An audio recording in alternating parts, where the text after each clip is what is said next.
Bon,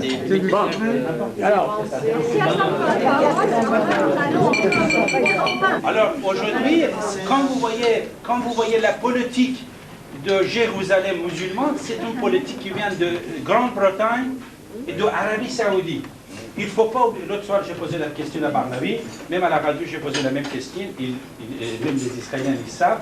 Vous savez, les Wahhabis en Arabie Saoudite, même les protestants clergés en Grande-Bretagne, parce que vous savez, la France est un pays laïque, c'est le seul pays laïque en Europe. Mais les Grande-Bretagne, c'est un pays religieux. On gouverne au nom de Sa Majesté qui est... Voilà, vous voyez. Et ça, c'est pour ça qu'ils soutiennent tous les mouvements de religion dans le monde entier. C'est-à-dire, au moment que nous avons des problèmes avec Jaïa en Nord-Afrique, ils sont libres en Angleterre pour faire tout ce qu'ils veulent. Au moment qu'il y a beaucoup de problèmes dans tout le...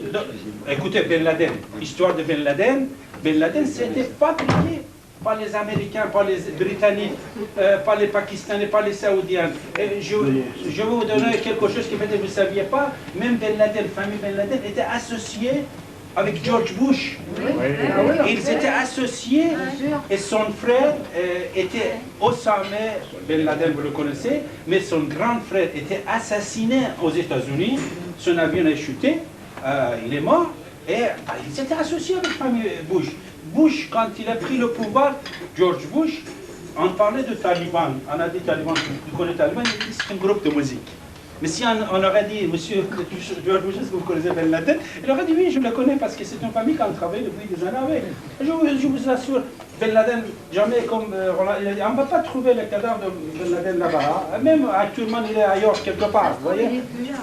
Et comme il a dit, il a bien dit, vraiment, franchement, regardez, écoutez, ce qui était passé aux États-Unis, ils ont ciblé l'économie, politique et militaire.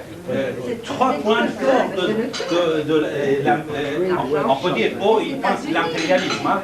Alors, ça, ce n'est pas quelque chose qui va sortir de la tête de Ben Laden. Ben Laden, s'il pouvait faire quelque chose depuis plusieurs semaines qu'on est en train de le bombarder, il aurait fait 2-3 autres actes comme ça. Vous voyez, c'était des jouets. Et moi, je suis franc avec vous, on est amis ici, je vous dis la vérité, comme je pense. C'est mon avis. Oh, vous savez que même aux États-Unis, que dans les pays arabes, on a dit que c'est l'Israël qui a fait cette couleur. Mais je vous dis que ce n'est pas l'Israël, c'est le James Bond. Vous allez plaisanter, mais vous savez très très bien, le seul pays dans le monde qui justifie ces actes terroristes dans les autres pays, c'est le Britannique avec le film de James Bond qui voyait. James Bond, c'est l'agent 007, mais c'est un secteur de police secrète qui existe et exécute. Chez moi, 2 fois, ils ont fait des coups d'État en Iran. En Iran, 2 fois, les Britanniques, ils ont fait des coups d'État. C'est-à-dire, ils ont renversé l'État. Et vous voyez aujourd'hui les documents qui existent. Dans beaucoup d'autres pays, ils ont fait ça. L'autre jour, j'ai dit à Barnaby, à l'ambassadeur d'Israël, j'ai dit, Barnaby, tu sais très très bien que quand le ministre des Affaires étrangères britannique était en Iran, il a soutenu la cause palestinienne. Et il a soutenu la cause palestinienne, et comme Ronald Douma il a dit même il a précisé là-bas en Iran, il a dit, le terrorisme, il vient d'Israël. Il fallait qu'on règle le problème d'Israël avec les Palestiniens. Mais quand il est sorti, et le lendemain à l'aube, il a changé ses propos. Mais c'est ça qui joue. C'est le jeu. Regardez, demain, s'il y a la paix avec l'Israël et le Palestine, Grande-Bretagne, il est obligé de sortir de quartier. Parce que chez nous, dans tous les pays comme l'Iran, tous les pays du Golfe Persique, Syrie, Afghanistan, Pakistan, tous ces pays-là, c'est Grande-Bretagne qui depuis déjà 2 siècles, il gouverne et il prend le pétrole à 6 $. Le pétrole actuellement, ça coûte 26-30 $, mais il le prend à 6 $. C'est le prix coûtant pour nous. Vous voyez, c'est le prix coûtant. Mais les Britanniques, ils achètent à 6 $ le pétrole, ils sont chez eux. Et c'est pour ça qu'ils ne veulent pas entrer dans le jeu de l'Union européenne. Et c'est pour ça que de temps en temps, quand il y a des hommes indépendants qui pensent à l'entrée de son pays, avant de penser à l'entrée des Américains ou des Britanniques ou n'importe quel pays, on sort des dossiers. Comme on a sorti pour le Ronald Reagan, que c'était rien du tout. Vous voyez, c'est-à-dire, si tu es indépendant, tu es patriote, c'est interdit. Il fallait que ce soit mondial, comme il dit, international, en faveur des Britanniques en plus. Vous voyez, on va voir les anglo-saxons. Et les politiques étrangers des Américains, ça fait par les Britanniques. C'est-à-dire même les Britanniques, ils sont milices des affaires étrangères des Américains. Parce que les Américains ne connaissent rien. Regardez, avant le 11 septembre, moi je suis au courant parce que j'étais plusieurs fois aux États-Unis, invité par le Sénat pour donner des conférences et tout ça. Quand ils me posent des questions, je vois une personnalité assez importante, un sénateur, il me pose des questions, il ne connaît rien sur l'Iran ni sur l'Afghanistan. Il ne connaît rien. Regardez, l'exemple que je vous ai donné, c'est la vérité. George Bush, un mois, 30 jours, avant qu'il soit président, on lui pose la question sur le Taliban. Est-ce que, monsieur, vous connaissez le Taliban? Il dit, oui, c'est un groupe de musique. C'est comme ça. Puisqu'ils ont la confiance aux Britanniques, et les Britanniques, puisque c'est le grand royaume, n'est-ce pas? Et c'est pour ça que toujours, ils posent des problèmes. L'espionnage qu'ils ont fait pour les Américains, vous êtes au courant de tout ça. Alors c'est pour ça que le problème de Palestine, comme Ronald Douma l'a dit aujourd'hui, il faut que ça soit réglé sans entrer dans les jeux qui nous préparent. Ce sont des jeux. Parce qu'aujourd'hui, si vous tuez Ben Laden, comme il a dit, demain il aura 50 Ben Laden. Si vous tuez Yasser Arafat, demain les enfants, il y a une expression perse, il dit si tu tues un enfant, même Rabin, il a dit ça, même Rabin, il a dit, on a dit pourquoi tu vas serrer la main de Arafat? Il a dit puisque chaque individu qu'on tue, qu'il est palestinien, nous fabriquons 100 kamikazes contre nous. C'est pour ça que je préfère de serrer la main de Yasser Arafat et faire la paix pour ne pas fabriquer des kamikazes contre l'Israël. C'est-à-dire même aujourd'hui, l'Israël doit être intelligent. Sharon, on ne cache pas, on est d'accord, Roger. Sharon, ce n'est pas un homme d'État. Sharon, Ehud Barak, c'est un homme d'État. Ehud Barak, un homme d'État. Shimon Peres, c'est un homme d'État. Sharon, c'est un guerrier. Il ne sait pas, même il ne connaît pas les intérêts de son pays. Parce que comme Ronald Douma, il a dit, si tu continues toutes ces affaires-là, tu vas voir tous les États arabes contre toi, et ça continue, et de l'autre côté, c'est ça que les Britanniques veulent. Parce qu'il y a des milliards qui touchent les Britanniques de Proche et Moyen-Orient. Alors si demain c'est la paix, parce que, comme je vous ai dit, ce sont des cousins palestiniens avec les Israéliens. Ils n'ont pas de problème. C'est des cousins. Ils ont fait beaucoup de guerres entre eux, mais c'est des cousins. Même Mohamed, quand il est venu, tout de suite, il a changé Jérusalem contre la Mecque, c'est-à-dire, il a séparé. C'est vrai que Mohamed aussi, il a tué beaucoup de Juifs, c'est à mon avis, excuse-moi, c'est un musulman, c'est un criminel lui aussi. Parce que c'était quelqu'un qui a fait la politique au nom de Dieu. C'est lui qui a fait la politique au nom de Dieu, Mohamed, n'est-ce pas? Il a fait la politique au nom de Dieu. Aujourd'hui, n'importe qui fait la politique au nom de Dieu, ce n'est pas un homme de Dieu. Vous voyez, c'est des assassins, c'est des politiciens. Alors Sharon, s'il a laissé sa place à Ehud Barak ou à Shimon Peres, la vie était différente. Comme Barnaby, notre copain, notre ami. Barnaby, c'est un homme d'État aussi. Il pense à la paix qu'à la guerre. Mais c'est ça que malheureusement certains hommes politiques, ils n'ont pas le courage que Ronald Douma a eu. Jusqu'à aujourd'hui, il n'a pas dit des sujets tabous qu'il sait. C'est pourquoi il était victime. Il n'a pas dit. Et peut-être jamais il ne va pas dire ça, vous voyez. Mais moi je dis, quand vous voyez, on est en train d'attaquer une personnalité, pour rien de tout, hein, sachez-vous que lui, il a voulu défendre les intérêts de son pays. Et Yitzhak Rabin, c'est pour ça qu'il a été assassiné. Pourquoi? Puisque lui, il a pensé à la prochaine génération d'Israël qui va venir. Il ne voulait pas la guerre. Aujourd'hui, Sharon, chaque foyer qu'il détruit, là-dedans, comme Yitzhak Rabin l'a dit, il fabrique 100 kamikazes. Ce n'est pas... on ne fait pas la politique avec les militaires. Tout à l'heure, il a dit quelque chose de très intéressant. Il a dit seulement ici en France, Napoléon et Charles de Gaulle étaient des militaires qui ont pris le pouvoir. C'est vrai, regarde. C'est pour ça qu'il y a grâce à ça que la France est pays des droits de l'homme, pays de la liberté, ta. Mais de l'autre côté, si vous mettez... Sharon, c'est un bon général, mais ce n'est pas un bon diplomate. Il faut mettre des diplomates dans la tête des gouvernements. Voilà. Merci. Je vais quand même exprimer notre ami Hassan qui me fait ce plaisir, parce qu'il a dit que Mahomet a tué des juifs. C'est pas vrai. C'est pas vrai. Parce que, je vais vous dire, Mahomet quand il est revenu du mont Haro, ou Hara, et qu'il a dit l'ange Gabriel m'est apparu, il a tenu raconter ça à sa femme, Khadija. Et sa femme était tellement contente d'avoir son mari un prophète qu'elle a dit eh ben, il faut absolument que tu deviennes quelqu'un. Alors ça a été sa première disciple. Deuxième disciple, ça a été son neveu, Ali. Son Ali, qui était son cousin germain. Non, non, c'était pas son genre, c'était son cousin. Si c'était son genre. Et après le troisième, c'était son genre. Le quatrième, ça a été son esclave, qui s'appelait Zahir. Et le cinquième, ça a été un nommé Omar, qu'il avait combattu et puis il s'est rallié à lui. Donc ils n'étaient que 5 au départ. Quel était le sixième? Eh bien le sixième, c'était un juif qui était à la tête d'une tribu qui se trouvait à Djethrem. Et ce qui aggrave la situation maintenant, c'est que les Arabes ont compris, peut-être ils ont compris, mais ils n'ont pas entre guillemets, parce qu'en fait je crois qu'ils n'ont pas compris grand-chose, ils se sont dit, à partir du moment où Barak a évacué le Liban, et Barak l'a fait dans un sens tout à fait logique, parce qu'il a estimé que c'était inutile de laisser des troupes là-bas, et puis c'est tout. Hein. Moi je me rappelle, j'avais été interrogé à la radio, dans une des radios juives, et un jour on m'a demandé ce que je pensais du maintien des armées israéliennes dans le sud Liban. Je lui ai dit c'est une erreur totale, il faut absolument que cette armée quitte le Liban. Et puis comme par hasard, je ne sais pas si Barak m'a entendu, mais 2 mois après, il a évacué le Liban. C'est une coïncidence. Bon, alors il a fait peut-être une erreur, c'est qu'il a évacué en l'espace de 3-4 jours. Hein, dans la nuit, il est parti comme un voleur. Oui, mais alors qu'il aurait dû, à mon avis, faire peut-être un environnement médiatique et autres, prendre son temps. Et les Arabes ont pavoisé en disant « Ah, les Juifs, enfin, ça y est, on les a battus ».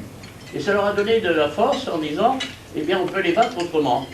Et cette fois, c'est plus les territoires occupés qui réclament, c'est la totalité de l'État d'Israël. Et ça, je crois qu'il faut bien mettre ça dans l'idée.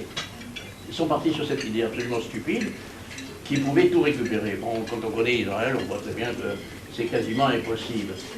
Alors, le problème qui reste, qui demeure, c'est que aujourd'hui on voit mal quelle est la situation. Moi, je pense qu'effectivement, Arafat n'est plus l'interlocuteur valable.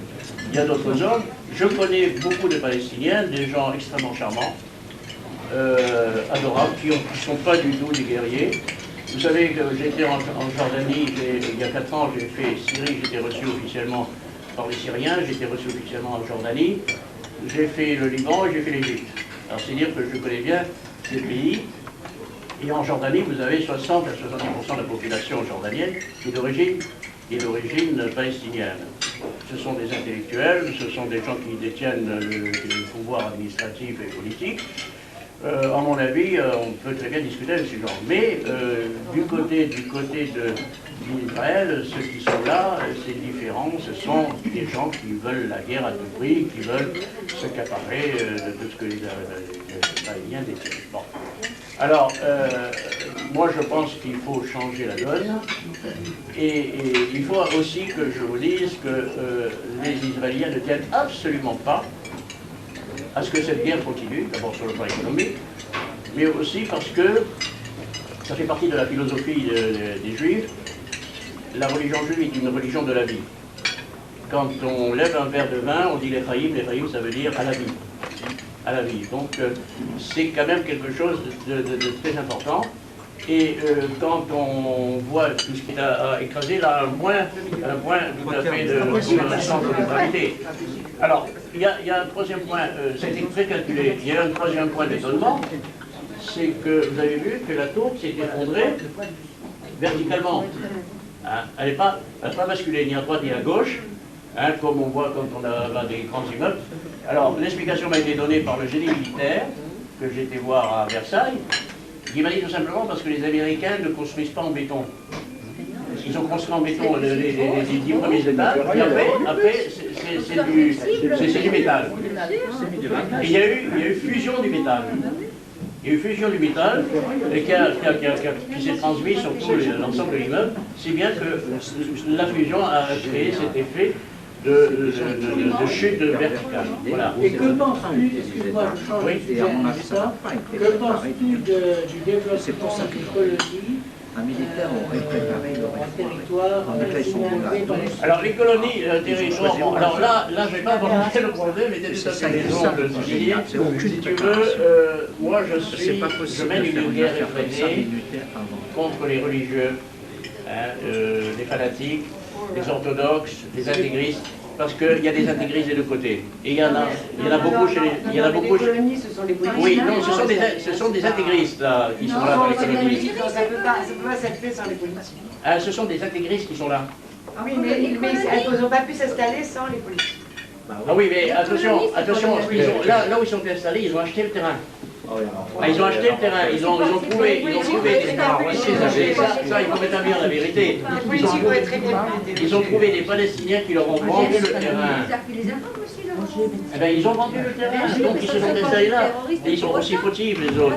Mais ceux qui ont été dans ces colonies-là, ceux qui ont créé ces colonies, ce sont des religieux, ce sont des gens qui veulent établir le grand Israël. Parce que si on approche les intégristes juifs, moi je les connais ici en France, ce sont des gens qui veulent reconstituer l'État d'Israël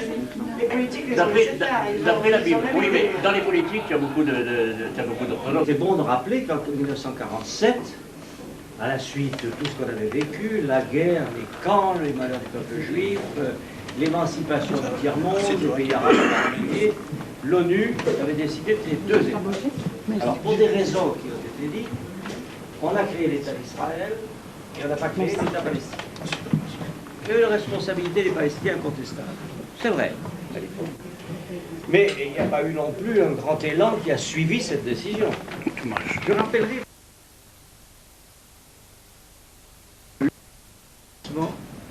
pour ne pas dire une disparition possible des principaux interlocuteurs qui jusqu'à présent s'efforçaient d'essayer d'arranger les choses. Arafat, c'est vrai, il a fait des erreurs, il est peut-être en train de les payer. Arafat était considéré. Il est déconsidéré, on le voit bien. C'est même pas, il n'a plus l'autorité de s'imposer. Les mouvements palestiniens se proclament aujourd'hui encore indépendants et revendiquent des attentats. Ce soir, hier, c'était le Hamas, une des composantes importantes, et aujourd'hui, c'est le Front de Libération, la Palestine. Donc ça veut dire que Arafat, il tient plus ça, et que la question que se posent légitimement les Israéliens et le monde occidental, c'est est-il encore en mesure de régler le problème et est-il en mesure de tenir ses troupes? Bien. Et ça pose comme deuxième condition, une deuxième réflexion, si ce n'est pas lui, qui sera là? Est-ce que ça va basculer du côté des extrémistes? Ou est-ce qu'au contraire, c'est une ligne qui prévaudra, c'est-à-dire la ligne de la négociation? On ne le sait pas aujourd'hui. Et en parallèle, vous observerez que du côté israélien, un homme comme Shimon Peres, que nous connaissons tous et que nous aimons tous, j'en suis sûr, qui était un peu le modérateur dans le gouvernement, est aujourd'hui très fatigué, au point qu'on peut craindre pour sa santé, d'après les dernières nouvelles que j'ai eues. Il est mis un peu à l'écart. On voit bien que quand il veut faire un geste, un pas en avant, dans un gouvernement quand même de coalition, tout de suite on le rappelle à l'ordre. Donc ça veut dire que, d'un côté comme de l'autre, ceux qui jusqu'à présent étaient des facteurs positifs ont tendance à disparaître de l'horizon et du paysage politique actuel. Donc ça pose une vraie question. Le deuxième constat que l'on peut faire, et qui est aussi inquiétant, et je ne partage pas tout à fait le point de vue qui a été mis tout à l'heure, c'est que on peut séparer, c'est vrai, ce qui se passe, ce qui s'est passé en Amérique, ce qui se passe en Afghanistan, et ce qui se passe au Proche-Orient. C'est vrai. Les pays sont éloignés, les gens ne sont pas les mêmes, ces gens sont différents, la plupart du temps ils ne se connaissent pas, ils ne parlent pas la même langue, souvent. Bon. Mais il ne faut pas perdre de vue que dans un combat comme ça d'affrontement, comptent évidemment les dirigeants, les chefs d'État, les rois, les responsables, la Jordanie, l'Arabie Saoudite, mais comptent aussi les peuples. Les peuples. Et on ne peut pas extraire de notre raisonnement le fait qu'il existe une solidarité psychologique dans le monde arabe, qui est peut-être intoxiqué, qui réagit sentimentalement, etc. Et qu'on ne peut pas non plus tenir pour quantité non négligeable cette solidarité du monde arabe, de même que on ne peut pas tenir pour négligeable la solidarité des populations juives partout où elles se trouvent avec l'État d'Israël. Je dirais même c'est la raison d'être des choses. Et par conséquent, ce qui se passe en Afghanistan est extérieur, c'est vrai, mais si ça se prolonge, ce qui risque d'être, cet événement-là aura des conséquences sur les populations arabes. C'est pas par hasard qu'on a vu ici et là quelques images que l'on a tout de suite camouflées, des jeunes et des populations qui pour eux, considèrent que Ben Laden, aussi diabolique qu'il soit, est une sorte de héros. C'est quelqu'un qui ose, c'est quelqu'un qui se met en avant, qui se bat. Et il se bat d'autant plus qu'il a été frappé au cœur d'un pays qu'on croyait invulnérable, c'est l'Amérique, les États-Unis d'Amérique. Pour la première fois depuis le XVIIIe siècle où les États-Unis d'Amérique existent, ceux-ci ont été ébranlés sur leur territoire. Parce qu'on dit, il y a eu Pearl Harbor, c'est pas vrai. C'est leur base là qui a été... Pearl Harbor, c'était à 6000 km. Là, c'est symboliquement quelque chose qui a été frappé. Et comment, avec 3000 et quelques morts, il y en aura peut-être même plus quand on aura tout sorti des décombres. Donc, ces facteurs-là sont des facteurs d'aggravation, sont des facteurs d'exaspération. Et s'il n'y a pas une initiative rapide, forte, par la communauté internationale, on ne la voit pas pour le moment. On ne la voit pas parce qu'aujourd'hui, on reproche aux uns aux autres tout de suite d'être dans un camp ou dans l'autre. Les gens sont frappés de suspicion. Si vous dites par exemple il faut discuter avec Arafat, quoi qu'il arrive, il faut reconnaître l'État palestinien, on dit vous êtes pro-palestinien. Si vous dites aujourd'hui le terrorisme est insupportable, les Israéliens ont droit de se battre, alors vous êtes anti-palestinien, vous êtes pro-israélien. Donc, tous ces facteurs conjugués font que dans les semaines, dans les mois qui viennent, on aura intérêt à surveiller ça de très près, la chose peut s'aggraver. Supposez demain qu'on retrouve le cadavre de Ben Laden, ce qui n'est pas impossible. Ou bien ce sera un martyr pour les peuples arabes. Alors, ils sont pas en mesure, c'est vrai qu'ils ne sont pas en mesure aujourd'hui de reprendre le flambeau. Bon, ils n'ont pas les moyens de Ben Laden, ils sont dispersés, il n'y a pas de cohésion, etc. Mais vous aurez un autre Ben Laden dans 2 ans, dans 3 ans.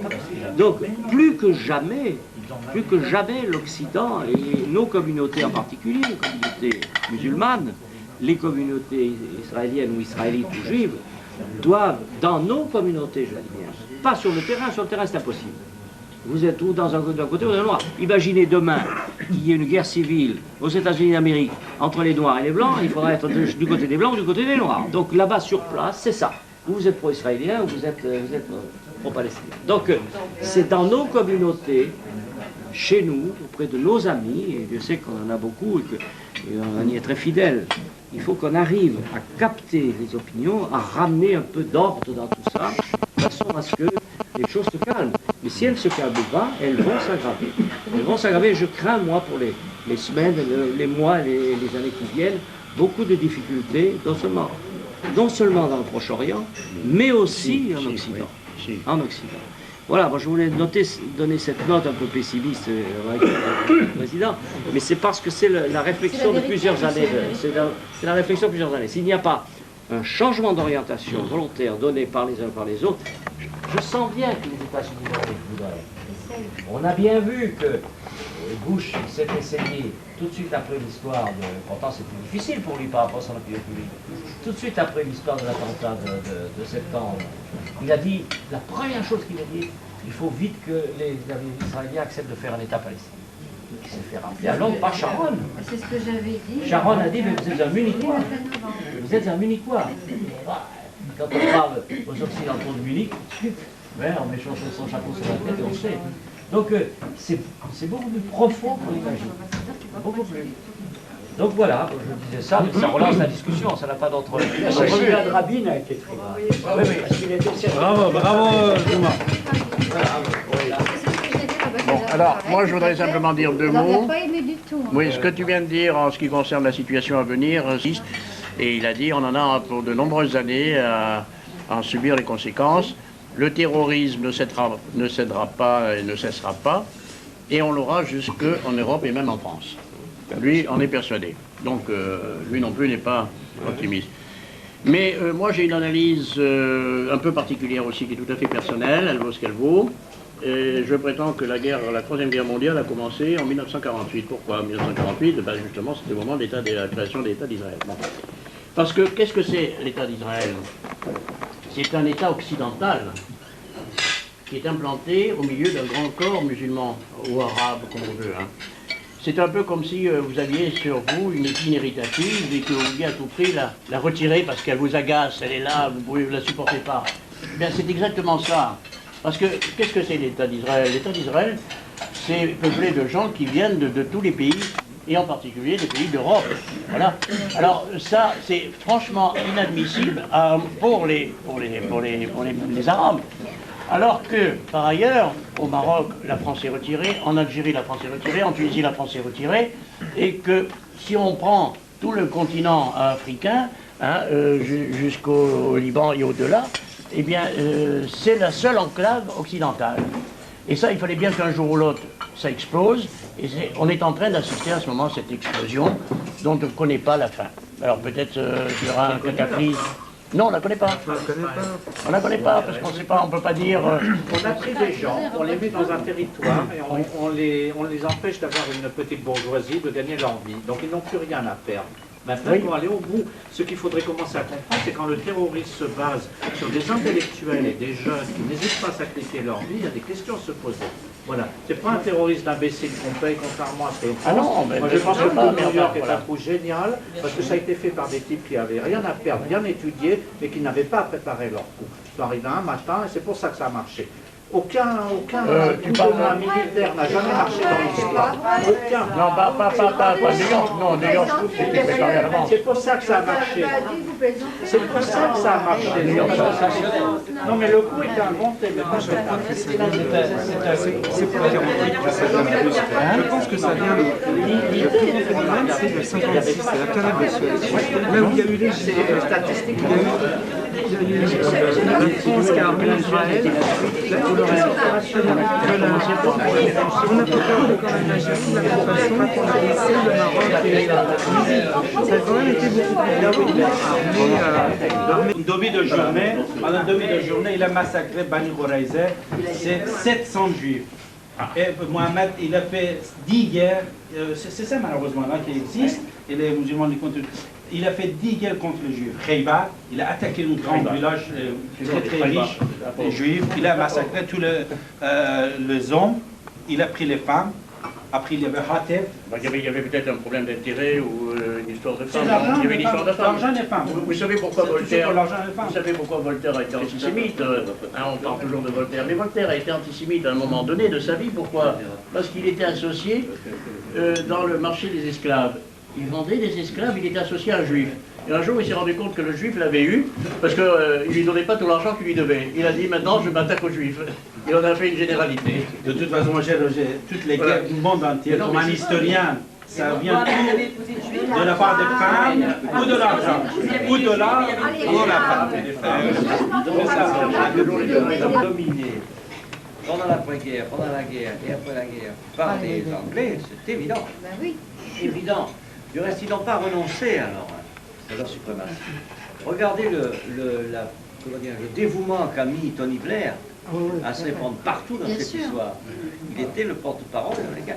Seulement, les Anglais, comme nous, ont été affaiblis par la guerre 39-45. Donc, là où ils faisaient la loi, notamment en Iran, chez vous, le pays d'origine, là où ils faisaient la loi, c'est les Américains qui ont pris le relais. Les Américains sont en puissance après la guerre. Mais ils n'avaient pas la connaissance du lieu, des peuples, des gens qu'avaient les Anglais. Et petit à petit, depuis 10-15 ans, ce sont les Anglais qui reviennent, qui règlent les problèmes. Et ils sont les conseillers spécialistes pour l'Amérique, pour les États-Unis d'Amérique. Je ne sais pas si vous vous souvenez de cette histoire extraordinaire qui s'est produite pendant que j'étais aux affaires au gouvernement. avec le colonel North. Le colonel North était un agent, un chef des services spéciaux américains, en pleine guerre entre l'Irak et l'Iran, à l'époque où l'Iran était considéré comme l'État terroriste numéro 1, qui figurait sur la liste des États terroristes proclamés, établis par les Américains, avant la Syrie, avant la Libye. Eh bien, on a découvert que le colonel North vendait des équipements et des armes aux Iraniens pour combattre l'Irak. Ça a duré fait l'objet d'un scandale. Iranien procès, il a été condamné parce qu'ils l'ont laissé tomber, Et après, ils l'ont repris, il est rentré dans l'armée de nouveau très vite. Mais c'était pour dire que la politique américaine à ce moment-là était d'avoir deux fers au feu, à la fois mener la guerre contre l'Iran, État terroriste, mais en même temps lui donner des armes. Parce que c'est le double jeu des anglo-saxons dans cette région du monde. Et moi, je me souviens par toutes les discussions que nous avions, évidemment, les chats de garder, c'est quoi? C'est la stratégie. Jamais les Américains n'abandonnent Israël. C'est pour ça que les choses sont si compliquées. Donc, il y aura toujours un axe militaire qui vient dans l'Atlantique vers Israël. Et deuxièmement, les sources de pétrole. Parce que les sources de pétrole, c'est indispensable à la marche de l'économie mondiale. Donc, à partir de là, on comprend bien les rouages et la volonté des anglo-saxons de ne pas voir d'autres pays se mêler de ça. C'est leur affaire. Mais en Iran, vous avez connu ça. Souvenez-vous quand il y a eu la tentative faite par Mossadegh de nationaliser les pétroles. Hein? Qui est-ce qui a démoli Mossadegh? Les Anglais. Les Anglais, Évident. mais par les Américains. Hein? Même Ils pas ont fait ça par les Américains. Oui, oui. C'était des agents américains, mais le plan s'était donné par les Britanniques. Les Européens, c'est un peu timorés pour se Mais c'est ce lancer qu'on dans leur le dit. conflit actuel. Mais les Européens, c'est quoi? Les Anglais ont parti bien avec les Américains. Non, mais eux, c'est au compte à part. Oui, ça compte en Europe. Les Allemands, confidence avec les Allemands, on était quand même bien dans la politique européenne. Moi, j'avais Genscher au téléphone tous les jours. Et chaque fois que je leur parlais faire quelque chose dans le Proche-Orient, la réponse c'était, nous, compte tenu de ce qui s'est passé pendant la guerre, compte tenu d'Auschwitz, l'extermination des Juifs, on ne peut pas y aller, on ne peut pas s'en mêler. Donc vous restez, vous avez quoi? La France. Et la France, on voit bien, elle est entre deux chaises, tous les jours, entre les deux chaises, et puis des pays qui ont une politique, effectivement, un peu plus nuancée, des pays méditerranéens. L'Italie un peu, l'Espagne, bon. Mais de grands pays européens, en France, vous n'en avez pas. Hein?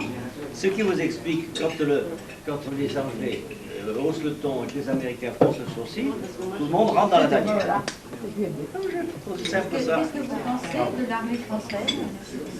Là, L'armée française est actuellement, inexistante. ils sont quand même assez ils sont équipés. performants, mais je veux dire, ils n'ont pas de rôle maintenant dans l'affaire de guerre. Il n'y a pas de Non, rôle. mais ils sont assez critiqués en disant qu'avec le bateau, Oui. ils n'arrivent pas à naviguer. On arrive là, on va arriver dans 15 jours, on ne pourra pas, je pense, te dire après la bataille. C'est même pas symbolique, c'est pour pas nous faire voir. C'est 45, j'ai voulu refaire le pèlerinage qu'il avait dû faire, le calvaire que lui avait fait. Je suis allé à la prison de Limoges où on avait mis 48 heures en prison avant de le fusiller. J'ai demandé à voir les registres et les fiches. Alors on a fini par trouver une fiche qui avait été amenée par la Gestapo, en même temps qu'on l'avait mis là, et on est revenu le chercher pour le fusiller 48 heures. Et la fiche portait la mention Dumas, le directeur de là, fonctionnaire, etc. Et en haut, souligné en rouge, terroriste. C'était terroriste. C'est donc, vous voyez, une expression qu'il faut prendre avec des gants. Même quand on nous abreuve aujourd'hui comme ça par la propagande, la publicité, d'expressions toutes faites. Donc, il faut réfléchir à autre chose. Et ce que vous venez de dire est important pour la réflexion. Quelqu'un qui n'a pas peur de mourir l'emporte toujours sur quelqu'un qui a peur de mourir. Et à partir du moment où vous avez affaire à des individus qui n'hésitent pas à appuyer sur un bouton pour se faire exploser en même temps qu'ils font... Vous ne pouvez rien faire. Vous ne pouvez rien faire.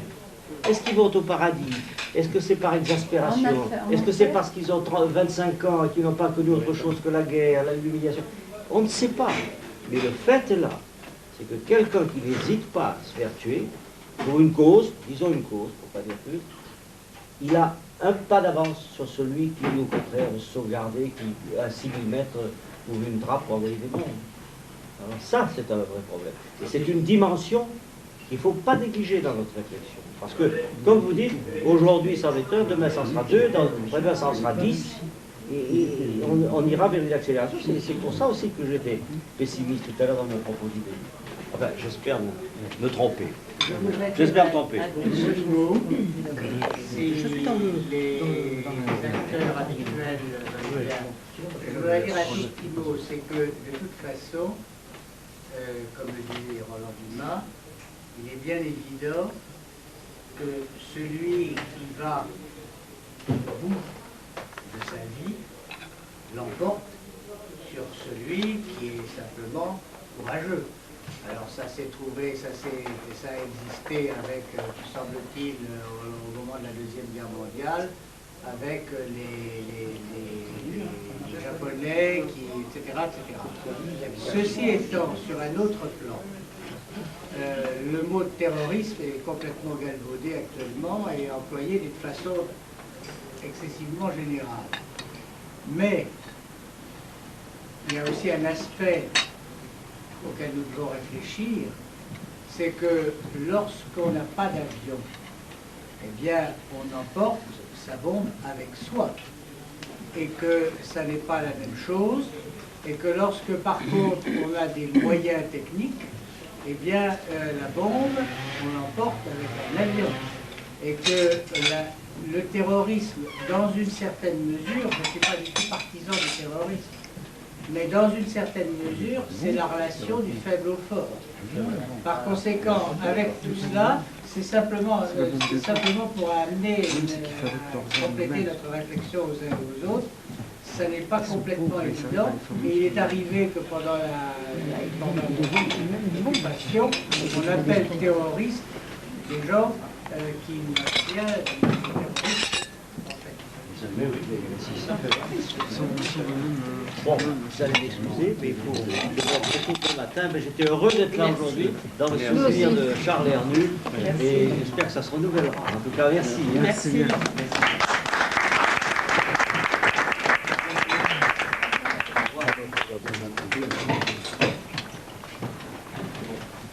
Bonne continuation.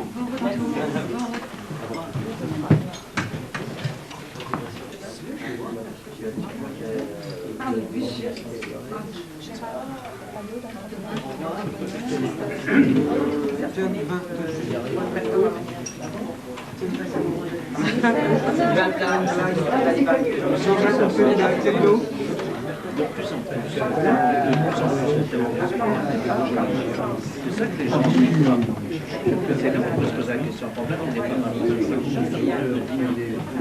le monde arabe. Oui, on a essayé d'inviter des sur ce sujet. Il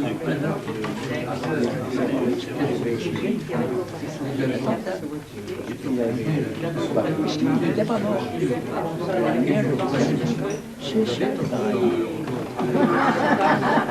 C'est pas mal, hein? C'est joli. T'as vu? Il y a des affaires. On lui avait annoncé la 70 vierges, la sacrification.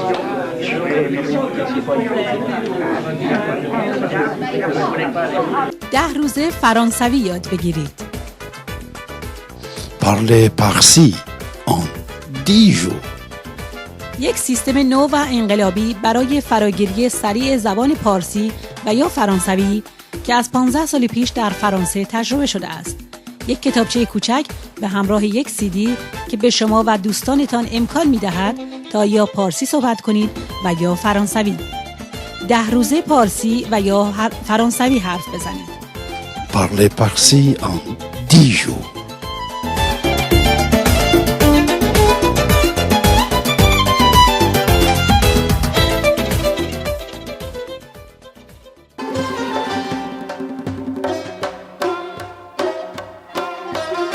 CD حافظ رند شیراز، برداشتی نو از سرگذشت حافظ به روایت سیاوش اوستا، از قرآن خوانی تا پیرو اوستا شدن، حافظ و جریان عاشقی او، راز فال حافظ، اعدام حافظ.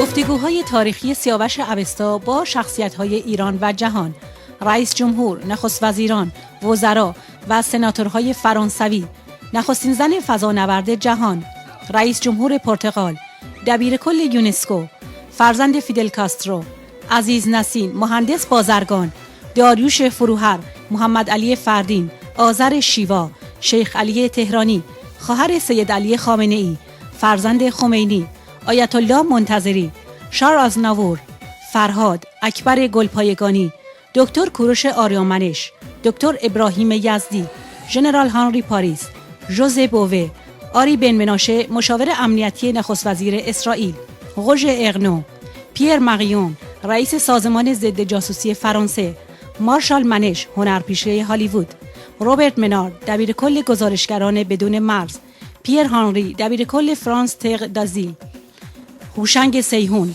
ژنرال لبد، دانیل ژولان و ده‌ها هنرمند و شخصیت فرهنگی، علمی، سیاسی جهان.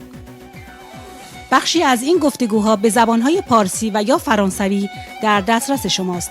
برای تهیه آنها با ما تماس بگیرید.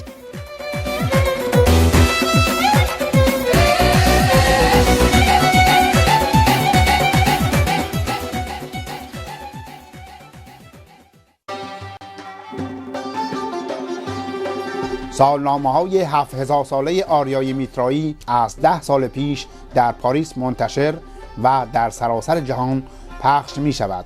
این سالنامه برترین و بهترین سند افتخار ایرانی در سراسر جهان است. هم میهن، تو بیش از 7000 سال پیشینه تمدن داری. چرا گریز یک تازی از روستایی به روستای دیگر تاریخ تو باشد؟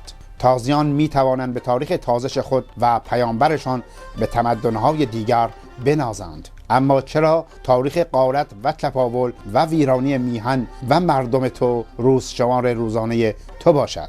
مهربان یاران، از روز شمار 7000 ساله و پر افتخار خود بهره ببرید.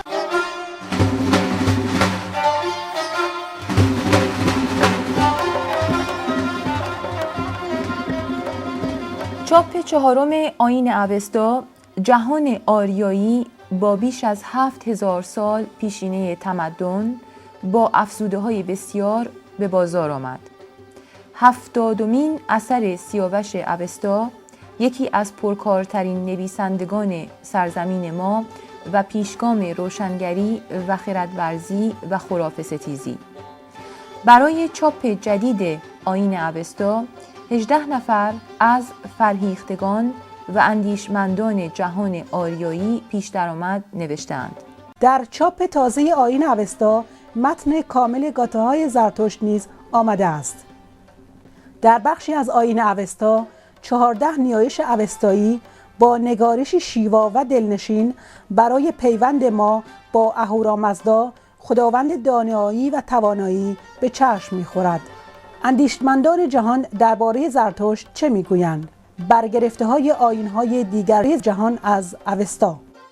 ساختن دانشکده پزشکی ایرانی در مصر. آموزش پزشکی و داروسازی عیسی مسیح در ایران. کشفیات تازه از تمدن 7000 ساله در جیرفت، شهر سوخته سیستان و سیلک کاشان، شهر ری، شوش و پامیر تاجیکستان و معنی نام‌های تازی رایج در ایران. اخلالگری‌های ایرانیان در اسلام. چرا ایرانیان هرگز مسلمان نشدند و مطالب تاریخی از فرهنگ و تمدن کهن.